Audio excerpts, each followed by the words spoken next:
Hello అండి, అందరికీ నమస్తే. Welcome to food part. ఈరోజు మామిడికాయ పులిహార ఎలా చేయాలో చూద్దాము. ముందుగా రైస్ ఉడికించుకుని చల్లారి పెట్టుకోవాలి. ఇక్కడ నేను చిన్నవి 2 మామిడికాయలు తీసుకుంటున్నాను. వీటిని తురుముకోవాలి. ఈ విధంగా తురుముకొని పక్కన పెట్టుకోవాలి. ఇప్పుడు ప్యాన్ తీసుకుని స్టవ్ ఆన్ చేసుకుని ఆయిల్ వేసుకుని ఇందులో పల్లీలు వేసుకుని వేయించుకోవాలి. ఇవి కొంచెం వేగిన తర్వాత శనగపప్పు, మినపప్పు, ఆవాలు, జీలకర్ర, ఎండుమిర్చి వేసుకుని వేయించాలి. ఇవి కొంచెం వేగిన తర్వాత ఇందులో కరివేపాకు, కొంచెం ఇంగువ కూడా వేసుకుని వేయించుకోవాలి.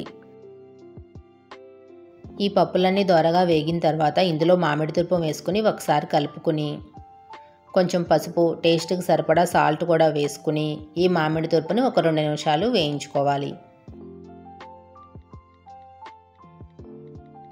ఇప్పుడు ముందుగానే ఉడికించి పెట్టుకున్న రైస్లోకి ఈ తాలింపుని వేసుకుని బాగా కలుపుకోవాలి.